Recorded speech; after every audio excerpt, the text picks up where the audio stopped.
Cinema ഇറങ്ങിക്കഴിഞ്ഞതിന് ശേഷമേ ഉള്ളൂ നല്ലതോ ചീത്തയെന്ന് അറിയാം. അതിന് മുമ്പ് നമുക്കൊന്നും പറയാൻ പറ്റില്ല. അങ്ങനെയപ്പോൾ നല്ലത് മാത്രമേ നമ്മൾ ചെയ്യുള്ളൂ. In this cinema I speak Tamil. എനിക്ക് തമിഴ് അറിയില്ല, മലയാളം കുറച്ചും കൂടി അറിയും. ഇപ്പം എല്ലാവർക്കും സ്പേസ് ഉണ്ട് സിനിമയ്ക്ക്, അതിനൊന്നും പഠിക്കണ്ട. അത് വട്ടപ്പേരാ, ഒരു വട്ടപ്പേര്.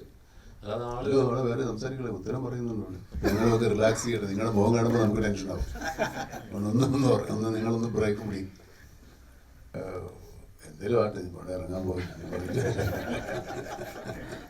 സാധനം കയ്യിൽ നിന്ന് പോയി.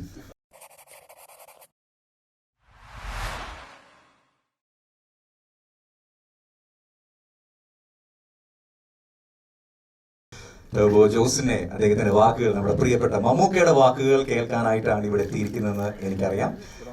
എന്റെ പേരിലും ഒബിയസ്ലി ട്രൂത്ത് ഗ്ലോബലിന്റെ പേരിലും ഈ ഒരു പ്രസ് മീറ്റിലേക്ക് സ്വാഗതം ചെയ്യുകയാണ്. യുഎയിലെ പ്രമുഖരായ മാധ്യമ പ്രവർത്തകരാണ് ഇവിടെ എത്തിയിരിക്കുന്നത്. മമ്മൂക്ക സംസാരിക്കുന്ന കേൾക്കാൻ വേണ്ടി തന്നെയാണ് എല്ലാ ആൾക്കാരും കാത്തിരിക്കുന്നത്. മമ്മൂക്ക, ഒരുപാട് സന്തോഷം കാണാൻ കഴിയുന്നതിൽ. നമ്മുടെ പ്രിയപ്പെട്ട മാധ്യമ സുഹൃത്തുക്കളുടെ അടുത്ത് എന്താണ് പറയുന്നത്? നമസ്കാരം. ഉപചാരങ്ങളെല്ലാം കഴിഞ്ഞ് സംസാരിച്ചു. ഇത് ടർബോ സിനിമയുടെ പ്രൊമോഷണൽ ആയിട്ട് ഞങ്ങൾ വന്നിട്ടുള്ളതാണ്. കുറേ ദിവസമായിട്ട് ഞങ്ങൾ ഇങ്ങനെ അറിഞ്ഞിരിക്കുകയാണ്. ആളുകളെ ഓരോ സ്ഥലത്ത് പോയി കണ്ട് പ്രൊമോട്ട് ചെയ്തുകൊണ്ടിരിക്കുകയാണ്. ഇപ്പോൾ ദുബായിലാണ് ഇത് അവസാനിക്കുന്നത്. ദുബായിലൊന്ന് ഞങ്ങളിവിടെ ഇതിൻ്റെ ടീസറിൻ്റെ ലോഞ്ചിന് വന്നിരുന്നു. അന്ന് നിങ്ങളൊന്നും കാണാൻ പറ്റിയില്ല. അങ്ങനെ ഒരു ചവങ്ങ് തീരട്ടെ എന്ന് കരുതിയാണ് ലാസ്റ്റ് മൊമെൻ്റാണെങ്കിലും ദുബായിലെ പ്രസിനെ ഒന്ന് കാണുന്നത്. സിനിമ ഒരു വലിയ സംരംഭമാണ് ഞങ്ങളെ സംബന്ധിച്ചിടത്തോളം. ഏകദേശം 110 ദിവസത്തോളം നമ്മൾ ഷൂട്ട് ചെയ്തു. 185-90ഓളം നടീനടന്മാരുണ്ട്. അതിനനുസരിച്ചുള്ള മറ്റ് സാങ്കേതിക വിദഗ്ധരും എഴുത്തുകാരും, അങ്ങനെ ഒരുപാട് ആളുകളുടെ ഒരുപാട് കാലത്തെ പരിശ്രമമാണ്. സിനിമ ഏകദേശം 7 മാസമായി നമ്മൾ സിനിമ ആരംഭിച്ചിട്ട്.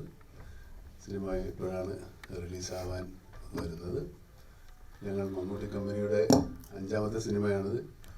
ഞങ്ങൾ ഇതുവരെ എടുത്തതിൽ ഏറ്റവും ചെലവേറിയ സിനിമയാണ്. അങ്ങനെയൊക്കെ ഒരു പ്രത്യേകതയും ലേശം ടെൻഷനൊക്കെ ഉള്ളൊരു സിനിമയാണ്. അതുകൊണ്ടല്ല, ഏതൊരു സിനിമയും സിനിമ റിലീസായ മുൻപ് നിർമ്മാതാവ് അനുസരിച്ച് ആക്ടർ എന്ന നിലയിലും ശരി ഒരു ലേശം സംഭ്രമം ഉണ്ടാവും നമുക്ക് എല്ലാവർക്കും. എനിക്ക് അതുകൊണ്ടില്ല എന്ന് പറയില്ല, എപ്പോഴും ഉണ്ടാകാറുണ്ട്. ഇത് നമ്മൾ പ്രേക്ഷകൻ്റെ മുമ്പിലേക്കൊരു സിനിമ ഇറങ്ങുമ്പോൾ ഇത് എങ്ങനെ സ്വീകരിക്കുമെന്നുള്ളതിനെ പറ്റി വലിയ ആകാംക്ഷ ഉണ്ടാകും. പലപ്പോഴും പോസിറ്റീവ് ആകണമെന്ന് തന്നെയാണ് ചെയ്യുന്നത്. പക്ഷേ ആ ഒരു വാർത്ത കേൾക്കാൻ വേണ്ടിയുള്ളൊരു നെഞ്ചിരിപ്പ് കുറച്ച് നേരെ ഏതായാലും ഉണ്ടാകും. അത് ഇല്ലെന്ന് പറയുന്നത് സത്യമാവില്ല. ഏതായാലും ഇതുവരെയും ഒരു വലിയ റിലീസാണ് ഇതിൻ്റെ നമ്മുടെ ട്രൂത്ത് ഗ്ലോബൽ ചെയ്യുന്നത്. 23-ാം തീയതിയാണ് റിലീസ്. നിങ്ങളുടെ സഹകരണം ഉണ്ടാവണം. ഈ സിനിമയുടെ ഒരു പ്രൊമോഷനാണെന്ന് വിചാരിച്ച് സിനിമയെക്കുറിച്ച് തന്നെ നമുക്ക് സംസാരിക്കാം. ചെറിയൊരു സമയം കൊണ്ട് നമുക്ക് തീർക്കാവുന്നതേ ഉള്ളൂ. നിങ്ങൾ അധികം നേരം ബുദ്ധിമുട്ടിപ്പിക്കുന്നില്ല. ഏതായാലും സന്തോഷം. മിഥുൻ, തീർച്ചയായിട്ടും 2 വാക്ക് കേൾക്കാനായിട്ട് ഒരുപാട് ആഗ്രഹമുണ്ട്. ഓസ്ലറിന് ശേഷം ഈ ഒരു സിനിമ വരികയാണ്. ഒപ്പം മമ്മൂക്കയുടെ ഒരു ഫുൾ ഓൺ മൂവിയാണിതെന്ന് പറയാം. എങ്ങനെയുണ്ടായിരുന്നു ആ ഒരു എക്സ്പീരിയൻസ് നിങ്ങൾക്ക് രണ്ടുപേരും കൂടിയിട്ട് അദ്ദേഹത്തിന് വേണ്ടിയിട്ട് ഒരു കഥാപാത്രം ഇങ്ങനെ എഴുതുന്ന സമയത്ത്? എക്സൈറ്റഡ് ആണ്. അറ്റ് ദ സെയിം ടൈം നമുക്ക് പറഞ്ഞ പോലെ പേടിച്ച് കുറച്ച് സംരംഭത്തോടു കൂടി തന്നെയാണ് ഇരിക്കുന്നത്. ഞാൻ വർക്ക് ചെയ്തതിൽ, മമ്മൂട്ടി കമ്പനിയുടെ മാത്രമല്ല, ഞാൻ വർക്ക് ചെയ്തതിൽ ഏറ്റവും വലിയ സിനിമയാണ്. വലിയ സമത് ഒരു വലിയ റിലീസാണ് പ്ലാൻ ചെയ്തിരിക്കുന്നത്. ഇപ്പം ബുക്കിംഗ് സ്റ്റാർട്ട് ചെയ്തപ്പോൾ തന്നെ നല്ല റെസ്പോൺസാണ്, ട്രെയിലറിന് നല്ല റെസ്പോൺസാണ്. അപ്പം ഒരു വലിയ റിലീസിലേക്ക് ഞങ്ങളുടെ സിനിമ എത്തുമ്പം അതിൻ്റെ ഒരു ആകാംക്ഷ, സംരംഭം എല്ലാം ഉണ്ട്. പിന്നെ വൈശാഖേട്ടൻ അദ്ദേഹത്തിൻ്റെ നേതൃത്വത്തിൽ ഒരു കൂട്ടം നല്ല ടെക്നീഷ്യന്മാരും നമുക്ക് പറഞ്ഞ പോലെ 100-ഓളം ആർട്ടിസ്റ്റുകളും 110 ദിവസത്തോളം ജോലി ചെയ്ത് പുറത്തിറക്കുന്ന ഒരു സിനിമ, ഒരു എൻ്റർടൈനർ എടുക്കാനാണ് ശ്രമിച്ചിരിക്കുന്നത്. ട്രെയിലർ നിങ്ങൾ കണ്ടതാണ്, പടത്തിൻ്റെ സ്വഭാവം എന്താണെന്നും ജോണർ എന്താണെന്നും ഒക്കെ. അപ്പോൾ അതിനെക്കുറിച്ച് വിശദീകരിക്കുന്നില്ല. 23-ാം തീയതി സിനിമ എത്തുമ്പോൾ എല്ലാവരും കാണണം. നിങ്ങളുടെ പ്രതികരണം പോസിറ്റീവായിരിക്കാൻ വേണ്ടി ഞങ്ങൾ പ്രതീക്ഷിക്കുകയാണ്. Thank you so much, Mithun. And we have Mr. Rashmi Shetty. How was your experience working with Mammootka? Yeah, it was a great experience. Namaskaram. So, my character name is Vetriven Shanmugasundaram. And he's a very confident man, and he has some goals. And to achieve that, I think he'll be walking any route. And to play such a big role in front of such a big legend was a little scary and, of course, intimidating. പക്ഷേ അവരൊരു നല്ല ഒരു accompany ചെയ്യുന്ന ഒരു ആക്ടറാണ്. He always teaches you to, like, you know, if you are a little uncomfortable, he senses it and he makes you comfortable. The first day was a little scary because it was a very big monologue, and in this cinema I speak Tamil. എനിക്ക് തമിഴ് അറിയില്ല, മലയാളം കുറച്ചും കൂടി അറിയൂ.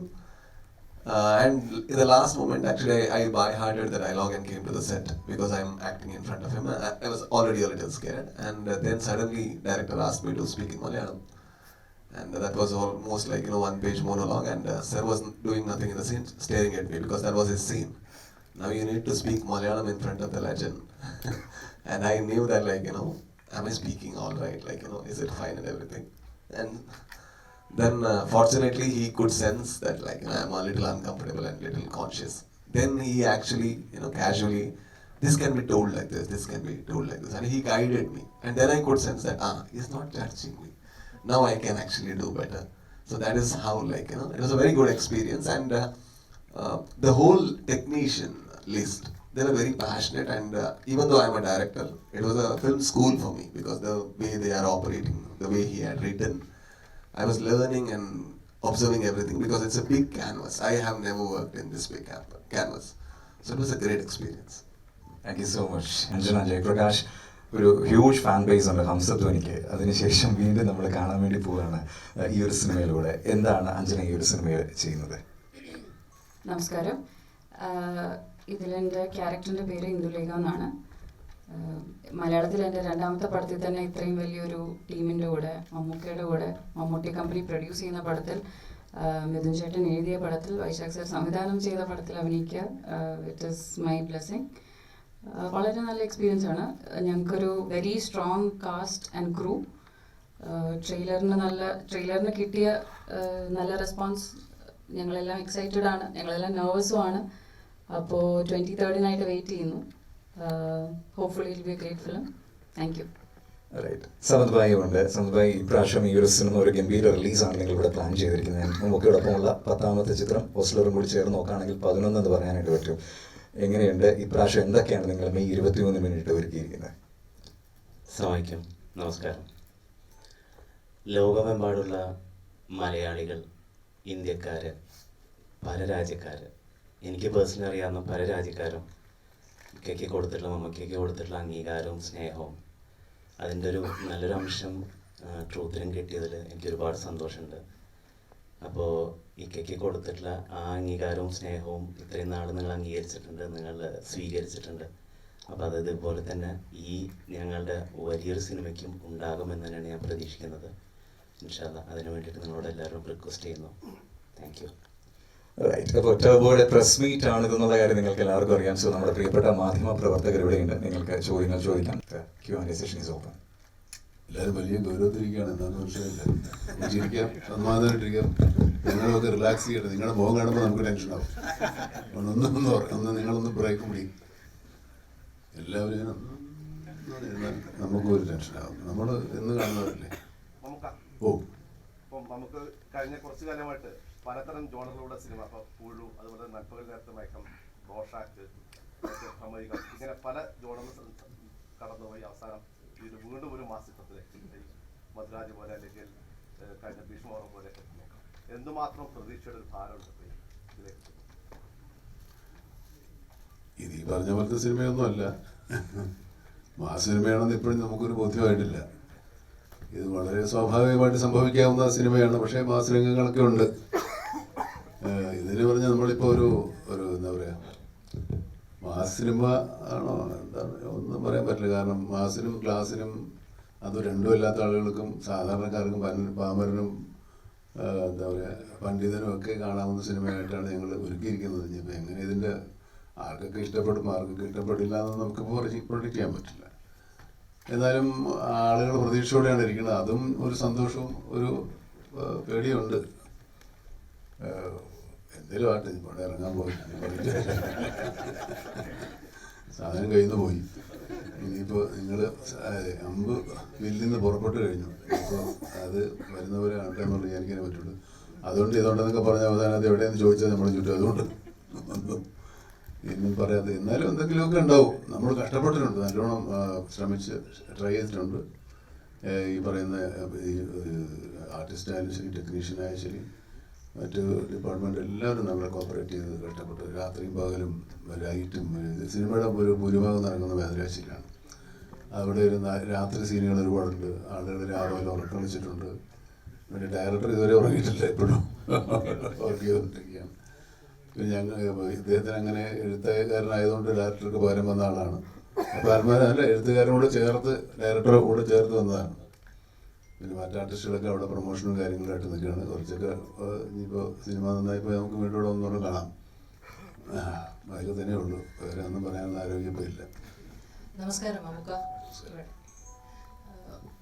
ഓരോ സിനിമകളും ചിലപ്പോൾ പ്രതീക്ഷിക്കുന്ന തരത്തിലുള്ള ഒരു സക്സസിലേക്ക് ചിലപ്പോൾ എത്തിയെന്ന് വരത്തില്ല. ചിലപ്പോൾ വിചാരിക്കാത്ത സക്സസ് സിനിമ ഇൻഡസ്ട്രിയിൽ പല സിനിമകൾ എടുക്കുമ്പോഴും അങ്ങനെയാണ്.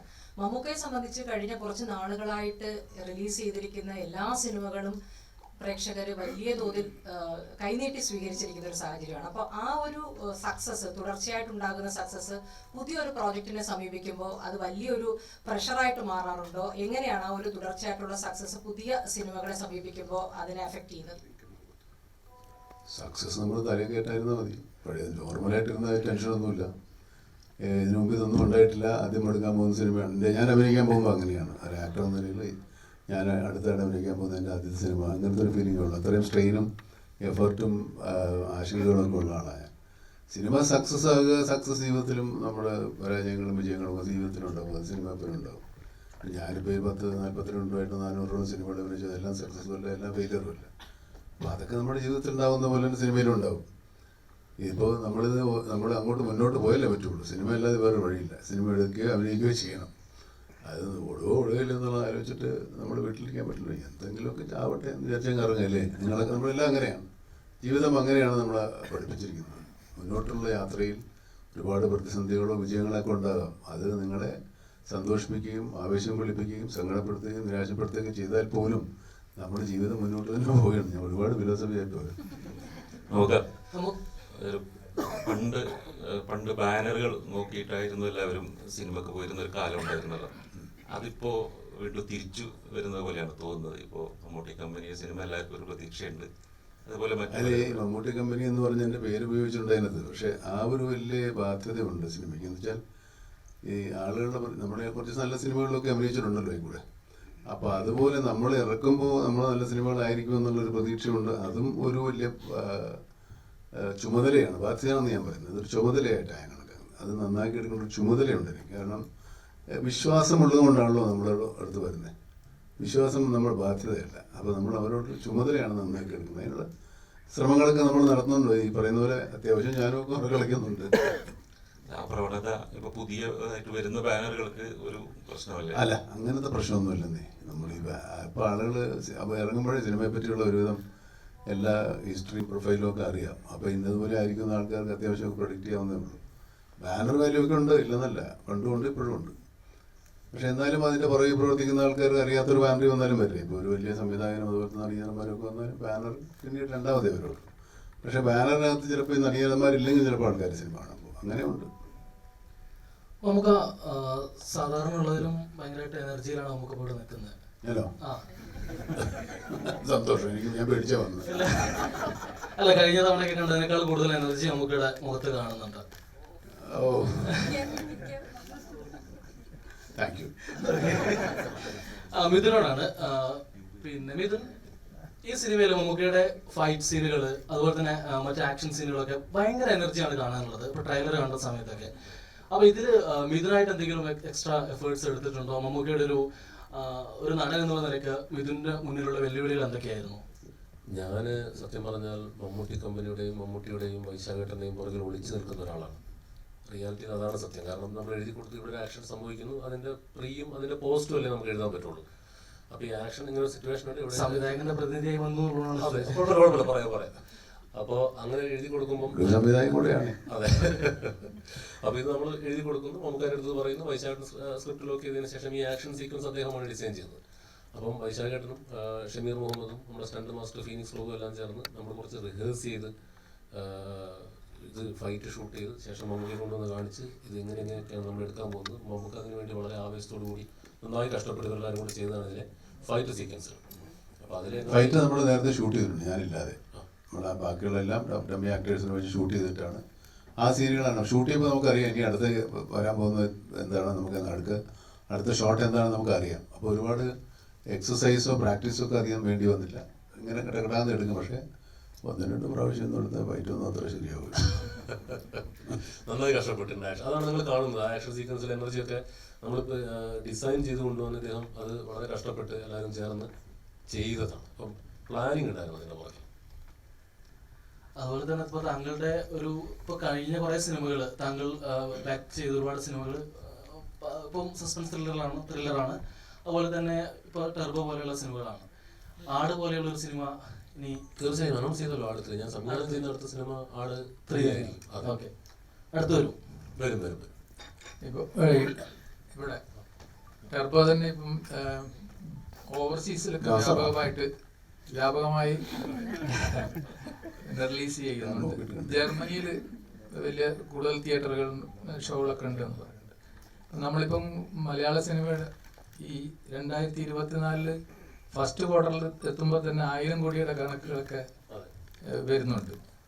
അപ്പോൾ ഇതൊക്കെ മൊത്തത്തിൽ മലയാള സിനിമയെ എങ്ങനെ ബൂസ്റ്റപ്പ് ചെയ്യും സാമ്പത്തികമായി? തീർച്ചയായും വലിയ ആവേശമല്ലേ നമുക്ക് തരുന്നത്. മഞ്ഞുമൽ ബോയ്സ് ആയാലും പ്രേമലു ആണെങ്കിലും ഇപ്പം ഇദ്ദേഹത്തിൻ്റെ പ്രമയുഗമാണെങ്കിലും ആവേശം ഒരുപാട് സിനിമകൾ ഇങ്ങനെ നമ്മുടെ ബോക്സ് ഓഫീസിൻ്റെ പരിധികൾ ഇങ്ങനെ ഈ പറഞ്ഞ പോലെ എക്സ്പാൻഡ് ചെയ്തുകൊണ്ട് പോയിക്കൊണ്ടിരിക്കുകയാണ്.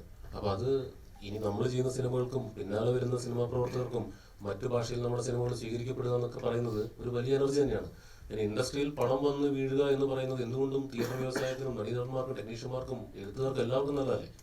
അപ്പോൾ തീർച്ചയായും മലയാള സിനിമയുടെ ഏറ്റവും നല്ല വർഷത്തിലൂടെയാണ് കടന്നു പോകുന്നതെന്ന് സിനിമാ പണ്ഡിറ്റുകൾ പറയുന്നു.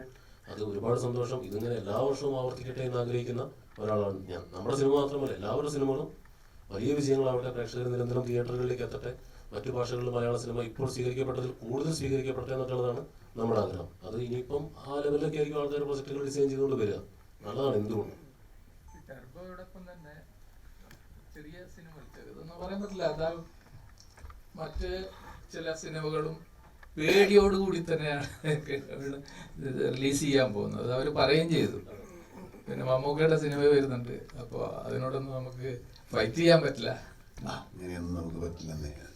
സിനിമ ഇറങ്ങിക്കഴിഞ്ഞതിന് ശേഷമേ ഉള്ളൂ നല്ലതോ ചീത്തയെന്ന് അറിയാം. അതിന് മുമ്പ് നമുക്കൊന്നും പറയാൻ പറ്റില്ല. അങ്ങനെ ഇപ്പോൾ നല്ലത് മാത്രമേ നമ്മൾ ചെയ്യുള്ളൂ. നമ്മളൊരു കടയിൽ പോയി ഒരു സാധനം വാങ്ങിക്കുന്ന പോലെയല്ല സിനിമ എടുത്തുണ്ടാക്കി നന്നാക്കിയുള്ളൂ. ഇപ്പോൾ എല്ലാവർക്കും സ്പേസ് ഉണ്ട് സിനിമയ്ക്ക്, അതിനൊന്നും പഠിക്കണ്ട. നമുക്ക് ഈ സിനിമയെ സീരിയസ് ആയിട്ട് വിലയിരുത്തുന്നവരായാലും സോഷ്യൽ മീഡിയയിൽ എഴുതുന്നവരായാലും ഒക്കെ പറയുന്നത് നമുക്ക് സമീപകാലത്തായുള്ള സിനിമകൾ നോക്കിയാൽ ഇപ്പോൾ നന്മകൾ നേരത്തെ മയക്കം, കണ്ണൂർ സ്ക്വാഡ്, അത് കഴിഞ്ഞ് പ്രമയുഗം, ഇപ്പോൾ ടെർബോയിലോട്ട് വരുമ്പോൾ ഓരോന്നിനും പുതുമയ്ക്കായി എപ്പോഴും ചെവി കൊടുക്കുന്നു. അതിപ്പോൾ പുതുമുഖ എഴുത്തുകാരായാലും സംവിധായകരായാലും അവർക്ക് കൈ കൊടുക്കുന്നു. അപ്പം ഈ ഒരു നിർബന്ധബുദ്ധി വ്യക്തിപരമായി അത് ഉണ്ടോ? ഈ സിനിമയിൽ അതിൻ്റെ ഒരു എലമെൻ്റ് ഉണ്ടോ? അല്ലെങ്കിൽ അടുത്ത ഐറ്റം ലോഡിങ് എന്ന് പറയാവുന്ന ഒരു സ്പെഷ്യൽ എലമെൻ്റ് ഉണ്ടോ? നിങ്ങൾ ഈ പറയുന്നത് ഈ അടുത്ത കാലത്ത് തുടങ്ങിയതല്ല, ഞാൻ വന്ന കാലം മുതലേ ഇങ്ങനെയുള്ള പരിപാടിയൊക്കെ ചെയ്തിട്ടുള്ള ആളാണ്. അത് മറന്നു പോരുന്നത്. എണ്ണി പറയാവുന്ന ഒരുപാട് വ്യത്യസ്തമായ സിനിമ നിങ്ങൾക്ക് വളരെ വ്യക്തമായിട്ട് ഓർക്കുന്ന ഈ പറഞ്ഞ കുട്ടുറുമീസ് ആണെങ്കിലും മൃഗയാണെങ്കിലും അതുപോലെ അയ്യർ ദ ഗ്രേറ്റ്, അതുപോലത്തെ ഒരുപാട് സിനിമകളുണ്ട്. ഈ തലമുറയിൽപ്പെട്ട ആളാണെന്ന് തോന്നുന്നു. കുറച്ച് 3 ആൾക്കാർക്ക് അതൊക്കെ അറിയാം. അപ്പോൾ അത് എന്നെ സംബന്ധിച്ചിടത്തോളം അന്നത്തെ ഉണ്ടായിരുന്ന അതേ ആവേശത്തോടുകൂടിയാണ് ഞാൻ നിൽക്കുന്നത്.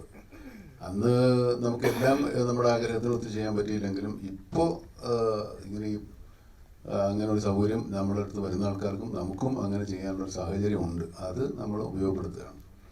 ഇപ്പോൾ ഈ സിനിമ കഴിഞ്ഞാൽ എന്താ സിനിമ എന്നുള്ളത് നമ്മൾ തീരുമാനിച്ചിട്ടില്ല. അങ്ങനെ ഒരു അവസ്ഥയിൽ നിൽക്കുക. ഇപ്പോൾ എന്നുള്ള കുഴപ്പമാണ്. മറ്റേത് വന്നു കഴിഞ്ഞാൽ 2-3 സിനിമകൾ നമ്മൾ തുടങ്ങുമായിരുന്നു. ഇപ്പോൾ ഒരു സിനിമ അടുത്ത് തുടങ്ങാനായിട്ട് ഇങ്ങനെ സമയമെടുക്കുന്നുണ്ട്. അത് കുഴപ്പമൊന്നുമില്ല. അതുകൊണ്ട് അതിന് ആൾക്കാർ നമ്മുടെ അടുത്ത് പരാതിപ്പെട്ടിട്ട് വന്നിട്ടില്ല എന്തേ സിനിമയിൽ മരിക്കാറുണ്ട്. സിനിമ കൊടുത്താൽ അവരുണ്ടെങ്കിൽ കാണും. അങ്ങനെ വിചാരിച്ചാൽ മതി. നമുക്ക് നേരത്തെ ഈ വിശ്വാസം എന്നൊരു വാക്ക് പ്രയോഗിച്ചു. മുമ്പിൽ വരുന്ന കഥകൾ അല്ലെങ്കിൽ വ്യക്തികൾ ഒരു വിശ്വാസത്തിൻ്റെ പുറത്ത് വരുന്നു. അപ്പോൾ ഈ കഥയുടെ തിരഞ്ഞെടുപ്പ്, സിനിമകളുടെ തിരഞ്ഞെടുപ്പിൽ അത്തരത്തിലുള്ള ബന്ധങ്ങൾ ഒരു പ്രാധാന്യം കൊടുക്കുന്നുണ്ട്. ഒരു കഥ, നല്ലൊരു കഥ ചെയ്യുക അല്ലെങ്കിൽ നല്ലൊരു കഥാപാത്രത്തിൽ ചെയ്യുക എന്നുള്ളതിനൊപ്പം ഒരു പരസ്പരമുള്ളൊരു ബന്ധവും സൗഹൃദവും ഒക്കെ ഒരു പ്രാധാന്യമായിട്ട് നമുക്ക് എടുക്കുന്നുണ്ടോ? അങ്ങനെ അതിനൊന്നും കഥയ്ക്ക് തന്നെയാണ് പ്രാധാന്യം. പിന്നെ പരിചയമുള്ള ആളാകുമ്പോൾ കുറച്ചുകൂടെ നമുക്ക് ധൈര്യമായിട്ട് വിശ്വസിക്കാറുണ്ട്. അത്രേ ഉള്ളൂ. അല്ലാതെ അതിന് ബന്ധപ്പെട്ട ഒരാളൊരു കഥയും കൊണ്ടുവന്നാൽ എല്ലാം നമുക്ക് മോശമാണ് എടുക്കാൻ പറ്റും. അത് നമുക്ക് ആർക്കും പറ്റില്ല, ഒരു കാര്യം ചെയ്യാൻ പറ്റില്ല. നിങ്ങൾക്കും നിങ്ങളുടെ ജോലിയിൽ അത് ചെയ്യാൻ പറ്റും, ബന്ധമുള്ള ആളോ പരിചയക്കാരാന്ന് പറഞ്ഞാൽ. അങ്ങനത്തെ ഒന്നും ഇല്ല. പക്ഷേ സിനിമയിൽ വന്നതിന് ശേഷം ബന്ധപ്പെട്ടവരാണ് കൂടുതൽ. നമുക്ക് ഈ ടെർബോ എന്ന പേരിന് എന്താണ് പ്രത്യേകത ഉണ്ടോ? പുള്ളിയായിട്ട് ഞാൻ ഒന്നുമില്ല, ഈ ഒരു മിരുമിരുപ്പ് എന്നൊക്കെ നാട്ടുപുറത്ത് പറയുന്ന അങ്ങനെ ഒരു സ്വഭാവമുള്ള ഒരാളെന്നുള്ള രീതിയിലാണ് നമ്മളത്. അതായത് ഒന്നുമില്ല, ഒരു എടുത്തിയാട്ട സ്വഭാവമുള്ള പിന്നെ കഥാപാത്രം പറയുന്നൊരു ഡയലോഗാണ് ഞാനിന് മുമ്പ് ഇൻ്റർവ്യൂ പ്രയോഗിച്ചിട്ടുള്ളത്. ഇദ്ദേഹത്തിൻ്റെ ഒരു നാട്ടിലുള്ള ഒരു കഥാപാത്രം പറയുന്നത്, അവൻ ടർബോഞ്ചി പഠിപ്പിച്ച മാതിരി ഉരുണ്ട് കയറി നടക്കുക എന്ന് പറയുന്നൊരു അത്രേ ഉള്ളൂ. വട്ടപ്പേരാ? ആ, ഒരു വട്ടപ്പേര്. അല്ലാതെ വേറെ സംസാരിക്കണേ, ഉത്തരം പറയുന്നുണ്ട്. അതെ, ആള് തെമ്മാടിയോ ഗുണ്ടയോ മാഫിയോ ഒന്നുമല്ല. നമ്മൾ നാട്ടിൻപുറത്ത് കാണുന്ന വണ്ടി സ്പീഡിൽ ഓടിക്കുന്നതാണ്. അതെ, ഒരു ചേട്ടായി, ജോസ് ചേട്ടായി. അല്ല, നമ്മള് ചോദിക്കരുത് അങ്ങോട്ടും ഇങ്ങോട്ടും. ടർബോ ഇവിടെ നമുക്ക് ടർബോ എന്ന് പറയുമ്പോൾ ഇപ്പോൾ കണ്ടുവരുന്ന സിനിമകളിൽ ആവേശം മോഡൽ സിനിമകളാണല്ലോ കണ്ടുവരുന്നത്. അതായത് ഒറ്റ ഒരൊറ്റ കഥാപാത്രത്തെ കേന്ദ്രീകരിച്ചുകൊണ്ടാണല്ലോ കറങ്ങുന്നത്. ഇപ്പൊ നായിക എന്നുള്ള സങ്കല്പമൊക്കെ ഏറെക്കുറെ പോയൊരു അവസ്ഥയിലേക്കാണ് പോകുന്നത്. അപ്പൊ ഈ സിനിമയും ഇപ്പൊ ടർബോനെ കുറിച്ച് ഇപ്പൊ ചോദിച്ചപ്പോ ഈ സിനിമയും ഏതാണ്ട് അങ്ങനെ തന്നെയാണോ? ഈ സിനിമയുടെ മെയിൻ കുഴപ്പം മുഴുവൻ ഉണ്ടാക്കുന്ന ഈ നായിക. ഇവര് തമ്മിൽ കാമുകന്മാരോ പെങ്ങളോ സിസ്റ്ററോ സഹോദരിയോ പെങ്ങളെ അമ്മയോ ഒന്നുമല്ല, നോ ബന്ധം. പെടുത്തണത് അയാളെ കൊണ്ട്. സിനിമ കാണുമ്പോൾ മനസ്സിലാവും നായികക്കാണ് പ്രാധാന്യം. ഓ, സിനിമ, ഡ്രൈവിംഗ്, കൂളിംഗ് ഗ്ലാസ്, ഏറ്റവും വലിയ ഹാപ്പിനെസ് എന്താണ്? Cinema cinema cinema cinema cinema. Cooling glass ഇല്ലെങ്കിലും കാറില്ലെങ്കിലും സിനിമ. കൂളിംഗ് ഗ്ലാസും കാറും ഈ സിനിമ കൊണ്ട് തന്നില്ല. അല്ലെങ്കിൽ നമ്മളെ എത്ര കൂളിംഗ് ഗ്ലാസ് മേടിക്കാൻ. മമ്മുക്ക, എൻ്റെ പേര് അശ്വതി എന്നാണ്. ഐ റെപ്രസെൻറ്റ് ദിവസം 90.8 FM, ഒരു റേഡിയോ പ്രസൻറ്ററാണ്. സോ ഫസ്റ്റ് ഒരു കാര്യം നിങ്ങൾ എല്ലാവരുടെയും പെർമിഷനോടുകൂടെ പറഞ്ഞോട്ടെ.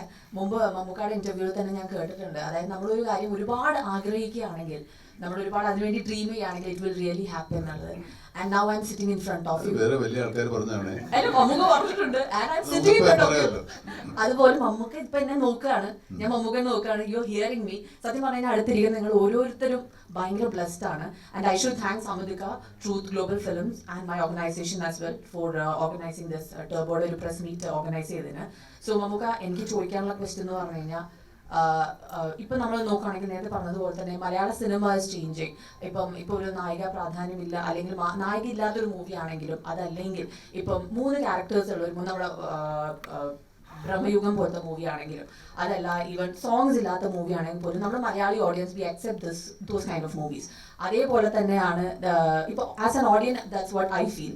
അപ്പോൾ മമ്മൂക്ക ആസ് എൻ ഓഡിയൻസ് എന്ന നിലയിൽ നമ്മുടെ മറ്റ് മലയാള മൂവീസ് നോക്കുകയാണെങ്കിൽ what do you feel? Is it the audience മാറുകയാണോ അതോ മലയാള സിനിമയാണോ മാറുന്നത്? ഓഡിയൻസ് മാറിയാലും സിനിമ മാറുള്ളൂ. ഓഡിയൻസ് ആണ് സിനിമ മാറ്റുന്നത്. ഒടുവിലത് കാണാതിരിക്കും, നല്ലത് കാണുമ്പോൾ നാച്ചുറലി സിനിമ ഉണ്ടാവും. നല്ല ഓഡിയൻസ് ഉള്ളിടത്ത് നല്ല സിനിമ ഉണ്ടാവുള്ളൂ, അതിലൊന്നും തർക്കമൊന്നുമില്ല. നമ്മുടെ ആളുകൾ നല്ല സിനിമയെ പ്രോത്സാഹിപ്പിക്കുന്നു, നല്ല സിനിമ കാണാൻ വരുന്നത് കൊണ്ടാണ് നല്ല സിനിമ ഉണ്ടാകുന്നത്. മറ്റു ഭാഷകളിൽ കണ്ടില്ല, അവർക്ക് ഓഡിയൻസിനെ അറിയാത്തതുകൊണ്ടാണ് ചിലപ്പോൾ അവർ പരാജയപ്പെട്ടു പോകുന്നത്. ഓഡിയൻസാണ് സിനിമയെ നിയന്ത്രിക്കുന്നത് പൂർണ്ണമായിട്ടും. Just one more question to Mithun Chetan and Rajvi Shetty sir. Of course, നമ്മുടെ നോർമൽ ഒരു വില്ലൻ കഥാപാത്രം എന്ന് പറയുമ്പോൾ നോർമൽ നമ്മൾ കണ്ടിട്ടുള്ളത് കുറച്ച് ജയന്റ് ആണ്, കുറച്ച് ഹെവി ആണ്, അങ്ങനെയൊക്കെ. ഈ ഒരു വില്ലൻ എന്ന് പറയുമ്പോൾ ഒറിജിനൽ വില്ലന്മാരൊക്കെ ഇതിനേക്കാളും ചെറുതാണ്. സത്യം പറഞ്ഞാൽ ഞാൻ കണ്ടിട്ടില്ല. നമുക്ക് സിനിമയിൽ പരിചയമുള്ള ആൾക്കാർ ചോദിച്ചു നോക്കും, നല്ല കൊണ്ടുപോയേക്കാൾ അപ്പൊ നമ്മുടെ പെൻസിൽമാർക്കുള്ള ആൾക്കാർ പറപ്പിക്കണത്. അതെ, അപ്പൊ വില്ലൻ ഇവിടെ ഷർട്ടും മുണ്ടും ഷോളൊക്കെ ആയിട്ടാണ്. മിഥുൻ ചേട്ടാ, ഇത് വളരെ പെർപ്പസ്ഫുള്ളി ചെയ്തൊരു കാര്യമാണോ? അതേപോലെ തന്നെ one more thing, Raj B Shetty സാറിന് മുമ്പ് കണ്ടപ്പോൾ ഞാൻ പറയാൻ വിട്ടുപോയൊരു കാര്യമായിരുന്നു, നീവു ഹെഗിത്രേ പഠിച്ചിട്ട് വന്നതാണോ, മറന്നുപോയി അന്ന് ചോദിച്ചപ്പോ. എന്ത് എന്തുകൊണ്ട് ഇദ്ദേഹത്തെ കാസ്റ്റ് ചെയ്യുന്നുള്ളതിന് എനിക്ക് ഒറ്റ മറുപടി ഉള്ളൂ, ആളെ വേണ്ടത്ര പരിചയമില്ലാന്ന് തോന്നുന്നു. ഞാൻ പറഞ്ഞു ഇയാളെ കണ്ട് ഭ്രമിച്ചിട്ടാണ് നമ്മൾ ഇദ്ദേഹത്തെ ക്ഷണിക്കുന്നത്. ലളിതമനെ കണ്ട് നമ്മൾ ഇങ്ങനെ ഇത് ആരാണ് ഇയാളെന്നുള്ള അന്തം വിടലിലാണ് ഇദ്ദേഹത്തെ നമ്മൾ ഈ സിനിമയിലേക്ക് ക്ഷണിക്കും. ഇദ്ദേഹം ഇങ്ങനത്തെ ഒരു സിനിമ, ഇങ്ങനത്തെ ഒരു ക്യാരക്ടർ ചെയ്യുമെന്ന് പോലും നമുക്കറിയില്ലായിരുന്നു. കാരണം അദ്ദേഹം ചെയ്ത സിനിമകളുടെ പാറ്റേൺ നമുക്കറിയാലോ. അപ്പോൾ ഇദ്ദേഹത്തെ കണ്ട് ഇഷ്ടപ്പെട്ടിട്ട് തന്നെയാണ് നമ്മൾ ഈ ചിത്രത്തിലേക്ക് ക്ഷണിച്ചത്. ബാക്കി ഇദ്ദേഹം പറയട്ടെ. ഈ ഒരു കോസ്റ്റ്യൂമിന് കൂടെ ഇത് ഇദ്ദേഹം ഇപ്പം നമ്മൾ വില്ലന്മാരെ പല രീതിയിൽ ക്യാരക്ടർ അധികം പറയുന്നില്ല, പല രീതിയിൽ വില്ലനായിട്ടല്ലേ ഇങ്ങനത്തെ ഒരാള്. അതെ, നമുക്ക് പക്ഷേ അയാള് നമ്മൾ പറയുന്ന പോലെ അല്ലെങ്കിൽ അത്ര നന്മകളായിരിക്കില്ല, അയാളുടെ ഭാഗത്ത് അയാളുടെ റൈറ്റാണ്. അതെ. അപ്പോൾ കോസ്റ്റ്യൂം നമ്മൾ ഒരു ഇദ്ദേഹത്തിന് കണ്ടില്ലാത്ത സ്യൂട്ട് കൊടുക്കണോ പാൻറ് കൊടുക്കണോ എന്നൊക്കെയുള്ള ആളുകളൊക്കെ ഒരു കാര്യം ചെയ്യാം. നമുക്ക് മുണ്ടും ഈ പറഞ്ഞ പോലെ ഒരു ഷർട്ടും ഹെലികോപ്റ്ററിൽ നിന്ന് കോൺട്രാസ്റ്റ് പിടിക്കാമെന്ന് വിചാരിച്ചു. അതിൻ്റെ കൂടെ ഒരു തുണ്ടും ഒക്കെ കൊടുത്ത് അങ്ങനെ കോൺട്രാസ്റ്റ് പിടിക്കാമെന്ന് വിചാരിച്ചു. അപ്പോൾ വൈശാട്ടിനെ നോക്കിയെന്ന് പറഞ്ഞു. അങ്ങനെ വൈശാട്ടിന് കോസ്റ്റ്യൂം ഒക്കെ പറഞ്ഞ് എല്ലാം സെറ്റ് ചെയ്ത് കഴിഞ്ഞപ്പോഴാണ് ഇദ്ദേഹം ആക്ച്വലി നടക്കുന്നത് ആ കോസ്റ്റ്യൂമിലാണ്. കളർ മാത്രമേ മാറ്റുള്ളൂ. അപ്പോൾ അത് ഇദ്ദേഹത്തിന്റെ കോസ്റ്റ്യൂം വളരെ യാദൃശ്ചികമായിട്ട് നമ്മൾ ഡിസൈൻ ചെയ്തതിൽ ആയിപ്പോയതാണ്. സ്വന്തം കോസ്റ്റ്യൂംസ് തന്നെയാണ് അപ്പോൾ യൂസ് ചെയ്തത്? മമ്മൂട്ടി നമ്മൾ റിച്ചാണ്.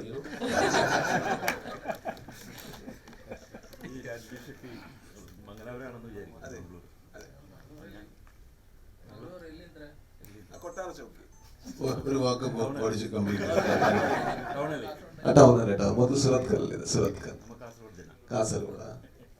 കാസർഗോഡ് ജനം എല്ലാം ഉണ്ട്. അവിടെ ഒരു അല്ലിത്തിരയുണ്ട്, ഇവിടെ ഒരു ഇല്ലിത്തിരയുണ്ട്.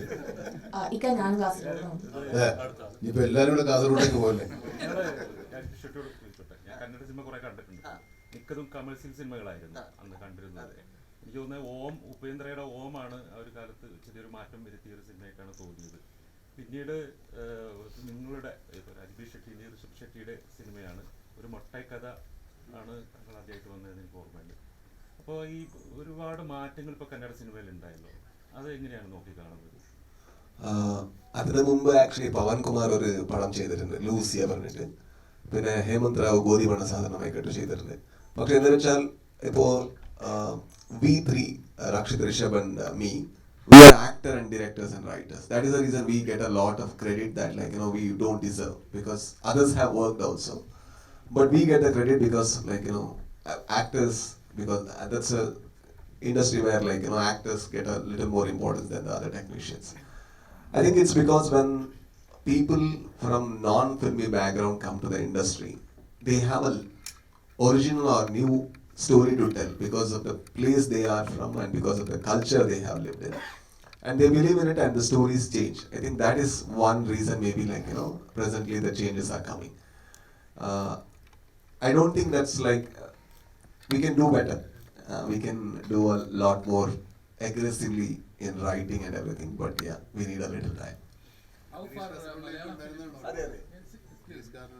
Malayalam films receiving in Kannada? Very well. For example, Avesham was a super duper hit, and Premalu was a very good hit, and Manjumal Boys received very well, and even with the Turbo, the enquiry for the distribution is very good there, and it is gone, sir. I think it's not anymore language cinemas. It's about good cinemas or bad cinemas.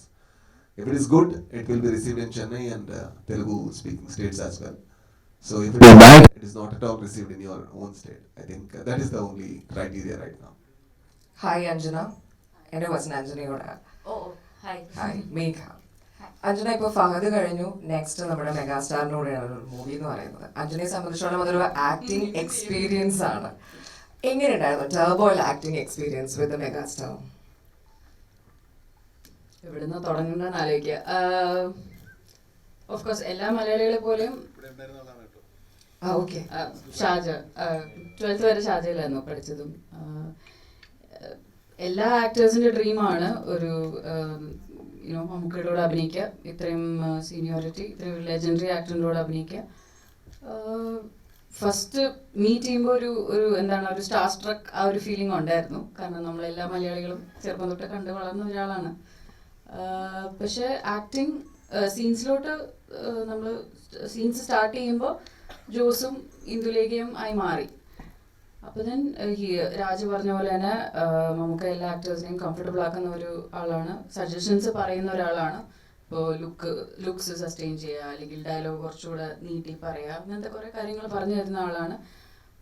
He's very open to conversations. അപ്പോൾ എന്താണ് ഒരു അടിപൊളി experience ആയിരുന്നു. വഴക്ക് കിട്ടിയിട്ടുണ്ടോ? Short tempered ആയില്ലേ? എനിക്ക് വെറുതെ പറയുന്നതല്ലേ? അല്ല വെറുതെ പറയണം, അങ്ങനെയൊന്നുമില്ല.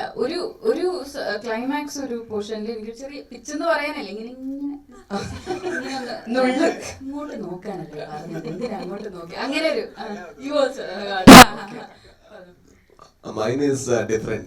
Okay. So sir was a little angry because when you do fights and all, it is very normal because it's very hard work as well, and it was very late night. And he was speaking to someone with the same tone, and I didn't know what to do. I'm standing, and there is chair, and I'm standing, and I don't want to sit. Okay, and he sat, and I didn't want to go next to him, and I'm just like acting as if like I'm looking around, and he said like, "What are you doing?" No sir, I'm like, sit. Okay. But he was teasing me. He was not scolding me, and I'm like, oh, okay, thank you.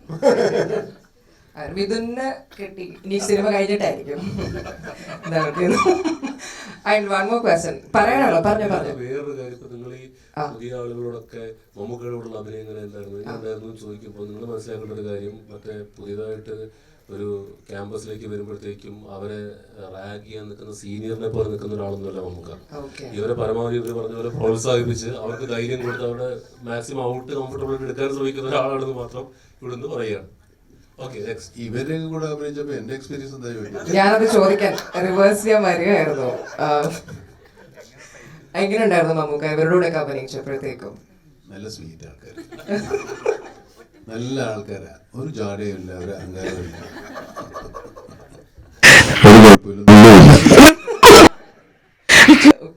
ഇവര് പറയുന്നത് ഞാൻ school മാഷ കൊണ്ട് നുള്ളി പക്ഷെ ഞങ്ങൾ ഭയങ്കര excited ആണ്. ഇപ്പൊ ലാലേട്ടനാണെങ്കിലും മമ്മൂക്കയുടെ ഒപ്പം അഭിനയിക്കുമ്പോ അവർക്ക് കിട്ടുന്ന ആക്ടിങ് എക്സ്പീരിയൻസ് ഞാൻ ചോദിച്ചത് എങ്ങനെ ഉണ്ടായിരുന്നു ആ എക്സ്പീരിയൻസ്? നമ്മളിപ്പോ 42 വർഷമായി സിനിമയിൽ, ഇപ്പൊ നമുക്ക് ഇവരെയൊക്കെ കൂടെ അഭിനയിക്കാൻ പറ്റുന്നുണ്ടല്ലോ, അതൊരു ഭാഗ്യമല്ലേ? നമ്മളൊരു യൂണിവേഴ്സിറ്റി പോകുന്ന പോലെയാണ്, PhD എടുത്ത ഒരാളുടെ അടുത്ത് നിൽക്കുന്ന പോലെയാണ്. അപ്പൊ നമുക്ക് at one go എല്ലാ ഇൻഫർമേഷനും കളക്ട് ചെയ്യാൻ പറ്റില്ല, കുറച്ചായിട്ട് പഠിച്ചു വരാൻ പറ്റുള്ളൂ. ഫഹദ് മമ്മൂക്ക ഞാൻ 10ാം ക്ലാസ് തോറ്റതാണ്, ഞാൻ പഠിച്ചോണ്ടിരിക്കുകയല്ലേ. അത് ഒരു സിനിമയിൽ നിന്ന് കുറച്ചേ പഠിച്ചതുള്ളൂ, കൂടുതൽ പഠിക്കാനാണ്. ഏകദേശം നമുക്ക് എന്തായി, ഞാനാണ് കാണുന്നത് കേട്ടോ, നമുക്കൊന്ന് ഇനിയൊന്നുമില്ല. ഇത്രയും നേരം അത് ലേറ്റായി പോയി. കുറെ കാലത്തിന് ശേഷം അല്ലെങ്കിൽ ഏറെ കാലത്തിന് ശേഷം മഹത്തായ കുറെ സിനിമകൾ വന്നൊരു സമയമാണ് ഇപ്പൊ. നേരത്തെ സിനിമയുടെ വസന്തകാലുണ്ടായിരുന്നു, ഇടയ്ക്ക് വെച്ച് സിനിമ വഴി എല്ലാ കാലവും മഴയും വെയിലും ഒക്കെ വരില്ലേ. ഇപ്പൊ ഏറ്റവും പുതിയ സിനിമകൾ വരുമ്പോഴേ ഈ ഇതിന് നേതൃത്വം കൊടുത്ത ആളെന്ന് എന്താണ്? എനിക്ക് നേതൃത്വം കൊടുത്ത ആളെന്നുള്ള പാടായി പറഞ്ഞു. നേരത്തെ വന്നോളൂ, എൻ്റെ ഒരു ടെൻഷനും ആങ്സൈറ്റിയും ഒക്കെ ഉണ്ട്. ഒക്കെ ശരിയായി വരട്ടെ, നിങ്ങളെ കൂടെ നിൽക്ക്. അവിടെ ദുബായിലുള്ള കാര്യങ്ങൾ നിങ്ങളെ ഏൽപ്പിക്കുന്നു, ബാക്കി നമുക്ക് മറ്റുള്ളവരെ ഏൽപ്പിക്കും. എന്ത് പറയുന്നു? പോരെ? ഈ ഒരു നല്ല കാര്യമായിട്ട് വരാൻ പറ. നിങ്ങൾ വെറുതെ ആവട്ടെ.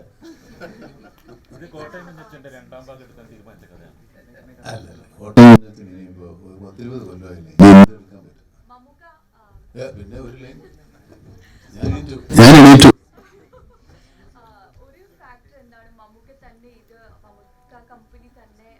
പ്രൊഡ്യൂസ് ചെയ്യാനുള്ള ഒരു ഫാക്ടർ എന്താണ്? ആക്ച്വലി ഞങ്ങൾ ട്രെയിലർ കണ്ടിട്ട് ഞാൻ പിന്നെയും റിപ്പീറ്റ് ചെയ്ത് വാച്ച് ചെയ്ത ഒരാളാണ്. അപ്പോൾ സൂപ്പർ എക്സൈറ്റഡ് ആയതുകൊണ്ട് ഞാൻ ചോദിക്കുകയാണ്, വാട്ട് ഈസ് വൺ ഫാക്ടർ മമ്മൂക്കിയുടെ പ്രൊഡ്യൂസ് ചെയ്യാൻ?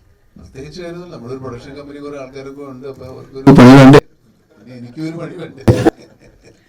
Okay, thank you so much. വളരെ നന്നായിരുന്നു. Have A good time. വളരെ വളരെ സന്തോഷമായിരുന്നു. Thank you all. Also, thanks to Vox Management.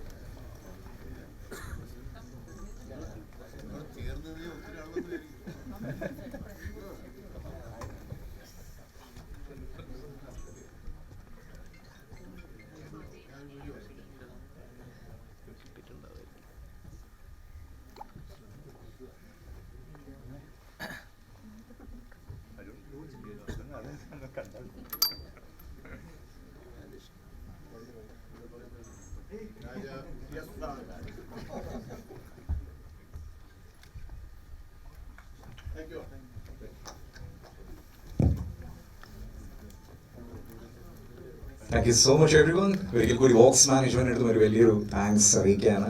നമ്മളുടെ ക്ഷണം സ്വീകരിച്ച് ഇവിടെത്തിയ എല്ലാ മാധ്യമ പ്രവർത്തകരുടെ അടുത്തും നന്ദി അറിയിക്കുന്നു. May 23 ഈ ഒരു സിനിമ ഇവിടെ റിലീസാണ്. Thank you so much every one.